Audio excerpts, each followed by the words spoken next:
আজকে শুক্রবার আর এখন রাত 10টা 15। আমরা যাচ্ছি জন্মদিন বাড়িতে। তামিলনাড়ুতে মানে এখানে যারা সোনার কাজ করে তাদের বাড়িতে একটু রাত করেই শুরু হয় অনুষ্ঠান। প্রায় 10 মিনিটের মতো হয়ে গেছে আমরা এসেছি, আর 10 মিনিটের মধ্যে মনে হয় কেক কাটা শুরু হবে। আর এই দিদিভাই গরম গরম বেবি কর্নের পকোড়া নিয়ে এসেছে, হামলা করতে হবে। আজকে রাস পূর্ণিমা না কি একটা পূর্ণিমা ভুলেই গেছি। থাইল্যান্ড থেকে আসার 4-5 দিন পরেই এসেছিলাম। ভিডিওটি অনেক পুরনো, ওই নভেম্বরের হবে মনে হয়। যাই হোক, মাঝখানে যে পুচকুটি দাঁড়িয়ে আছে ওই বাচ্চাটির আজকে জন্মদিন।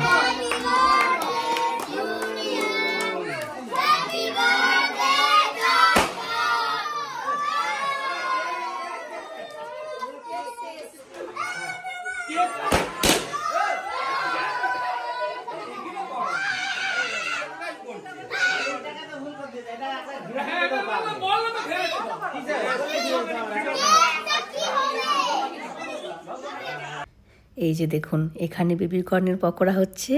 গরম গরম হতে না হতে অর্ধেকের বেশি পকোড়া শেষ। আর আজকে ননভেজ হবে না বলে মাংসের পরিবর্তে এই বেবি কর্নের পকোড়াটি রেখেছে। আর এই যে আমাদের দীপিকা রানী, বার্থডে বয়ের মা, বেচারি একটু সাজুগুজু করতে সময় পায়নি। যাই হোক, চলুন আর কি কি রান্না হয়েছে দেখে নিই। স্যালাড আছে, বেবি কর্নের পকোড়া, আর এখানে আছে গরম গরম ভাত, এখনও দেখুন ধোঁয়া উঠছে। আর এখানে আছে পায়েস, মিষ্টি, আর এটি একটি সবজি, পাঁপড়, এটি ডাল, আর এখানে আছে পটল ভাজা। এখানের পটলের প্রচুর দাম। এখানে আছে বেগুন ভাজা। দাঁড়ান, আর কোথায় কি আছে দেখি। এখানে আছে চাটনি, দেখুন চাটনি রঙটা দারুণ হয়েছে। আর এখানে একটি সবজি, আর এটি ছাতুর সবজি, আর এখানেও একটু আছে। যদি ননভেজ হতো তো এতগুলো রান্নাই করতে হতো না। ভেজ রান্না করার জন্য এতগুলো আইটেম করতে হয়েছে। আর সবজি কাটতেও তো প্রচুর সময় লেগেছে, এত সবজি। আর ননভেজের থেকে ভেজ রান্না বেশি কষ্টের কাজ। আর এখন সব বাচ্চাগুলো বসেছে, তারপরে সব এক এক করে বড়গুলো বসবে। 3-4টে মনে হয় ব্যাচ হবে।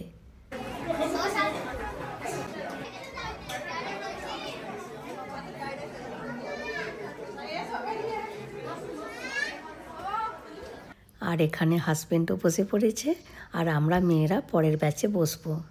আর আমি রাত 9টা কি 9:30 বাজলেই বাবুকে নিয়ে মোটামুটি শুয়ে পড়ি, কারণ একটু ভোরেই উঠি আমি, ওই 4টে 4:30 করে। আর সন্ধ্যে 6:30টার মধ্যে রাত্রের খাবারটা খেয়ে নিই আমরা দুজনেই। আর এখন রাত 11টা 11:30টার মতো বাজে। আমি শুধু ঘড়ি দেখছি আর আঁতকে উঠছি। আগামীকাল আবার স্কুলও আছে। দেবরাজকে ঘুম থেকে তোলাটাও খুব কষ্টের হবে। আর এই যে ঘড়িতে দেখুন বাজছে 11টা 38। আর আগামীকাল যদি স্কুলটি না থাকতো তাহলে আর চিন্তাই ছিল না। আমাদের এখন যেতে করতে 12টা 12:30 তো বাজবেই। যাই হোক, এবার ভিডিওটি বন্ধ করব। এবার আগামী পরশু রবিবারে দেখা হবে। জন্মদিন বাড়ি থেকে একেবারে আমার রান্নাঘরে। আর আজকে রবিবার, হাজব্যান্ড বাইরে যাবে। আর হাজব্যান্ড বাইরে গেলে জানেনই তো, আমরা বিরিয়ানি রান্না করে খাই। প্রায় 3-4 মাস হয়ে গেছে বিরিয়ানি করিনি। আর থাইল্যান্ডে ওই সকালের ব্রেকফাস্টে চিকেন বেগুন, চিকেন ছাতু, ওই সব চিকেন রান্না খেয়ে জিভের স্বাদ সব চলে গিয়েছিল। ওই জন্য ছেলেমেয়েরা দুজনেই একই কথা বলছে, আজকে বিরিয়ানি বানাও না। আর আমি একটু কিন্তু করছিলাম, কারণ থাইল্যান্ডে প্রচুর উল্টোপাল্টা জিনিস খাওয়া হয়েছে। ওই জন্য আমি হাজব্যান্ডকে বলেছিলাম, এক কাজ করো, তুমি বরং বিরিয়ানি কিনে দিয়ে চলে যাও ওদের জন্য। কিন্তু মেয়ের আবার দম বিরিয়ানিটাই পছন্দ। আর যেদিনে বিরিয়ানি রান্না করব বেশি করে করতে হবে, যেন 2 বেলা ভালোভাবে হয়ে যায়।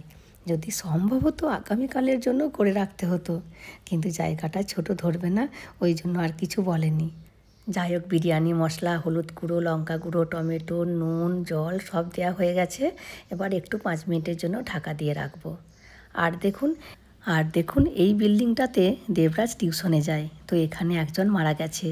আর এখানে কেউ মারা গেলে এরকম প্যান্ডেল করে দেয় রাস্তার ওপরে। এরকম প্যান্ডেল দেখা মানেই বুঝতে হবে যে এখানে কেউ মারা গেছে। এবার বডিটাকে এখানে স্নান টান করিয়ে নতুন জামা কাপড় পরিয়ে চুল্লিতে নিয়ে যাবে। যাই হোক, এদিকে মশলাটাও কষা হয়ে গিয়েছে, এবার মাংসটা দিয়ে দেব।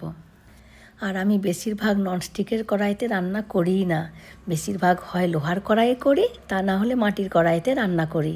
কিন্তু যে মাটির কড়াইটা আছে খুব ছোট, ধরবে না, ওই জন্য সবসময় যখন বিরিয়ানি করি এই কড়াইটাতেই করতে হয়। ভাবছি একটি বড় দেখে মাটির কড়াই কিনবো। মাটির কড়াইতে বিরিয়ানি অসাধারণ হয়। একবার ছোট্ট মাটির কড়াইটাতে করেছিলাম, ব্যাপক হয়েছিল। এদিকে আমাদের আক্কা রানিও চলে এসেছে। আর দেখুন, আজকে একটি ফুলকপি নিয়ে এসেছে, একেবারেই দেশি ফুলকপি। আর এই মূলো শাক নিয়ে এসেছে। আক্কাকে জিজ্ঞাসা করছিলাম, তোমরা এই মূলো শাক খাও? বলছে না, আমরা কখনোই খাই না। আর এই একটি আঁটি মূলো শাকের দাম নিয়েছে 20 টাকা। আগে মূলো শাক এখানে পাওয়া যেত না, যখন থেকে বাঙালিরা চাষ করছে তখন থেকে মূলো শাক পাচ্ছি। যাই হোক, আক্কার বাসন ধোয়া, গ্যাস মোছা সব হয়ে গিয়েছে। আরও একটিবার মাংসটাকে বসাতে হবে। তার আগে রেশন থেকে অরহরের ডাল নিয়ে এসেছে। এগুলো একবার দেবরাজকে বলি যেন ছাদে দিয়ে আসে, রোদটা খুব বেরিয়েছে। আর দেখুন কি সুন্দর ছোট ছোট অরহরের ডাল দিয়েছে, কি দারুণ খেতে ডালগুলো। আগের মাসের যে ডালগুলো দিচ্ছিল খুব বড় বড় সাইজের দিয়েছিল, ওগুলো অত খেতে ভালো ছিল না। বাবু ধর, বাবু হ্যাঁ ধর ধর।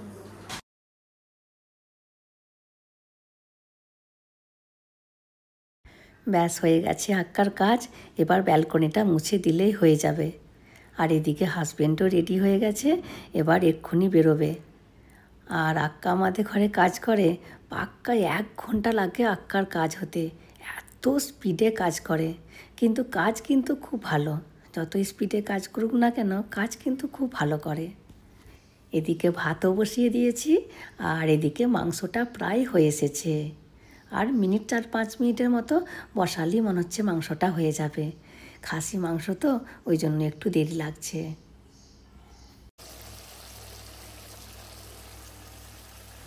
এই যে একটু মাংস তুলে নিয়েছি, আজকে 2টো লেয়ার করব।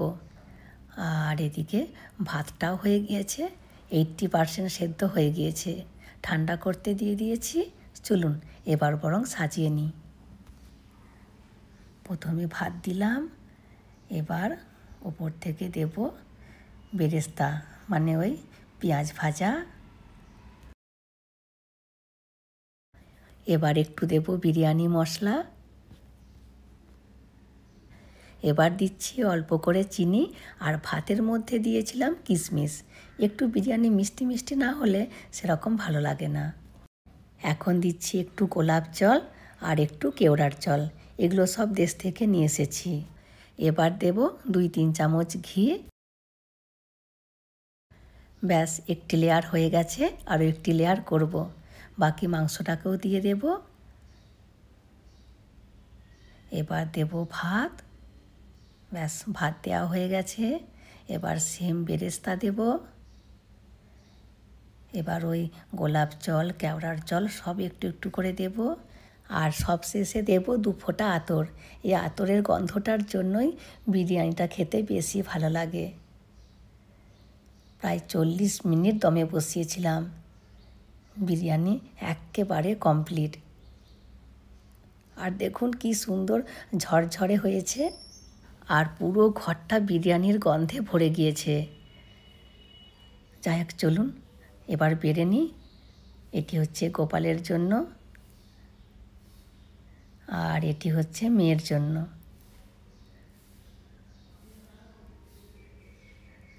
খুব খুশি আজকে দুজনে। আজকে রাত্রের রান্নারও কোনো ঝামেলা করতে হবে না, বিরিয়ানি খেয়ে নেবে। আজকে আমার এতক্ষণ পর্যন্ত কাজ হলো, বাকি সময়টা আজকে আমার রেস্ট। কেমন হয়েছে বল? সত্যি টেস্টি মা? থ্যাংক ইউ বললি না? আরিগাতো কি ভাষা এটা? জাপানিজ। যাই হোক, চলুন ভিডিওটিও আজকের মতো আমি এখানেই শেষ করছি। চলে আসবো পরের ভিডিওতে। হাসি খুশি থাকবেন, সবাইকে হাসি খুশি রাখবেন। আর যদি ভিডিওটি ভালো লাগে please like, comment and share করে দেবেন আর অতি অবশ্যই সাবস্ক্রাইব করে দেবেন। Thank you.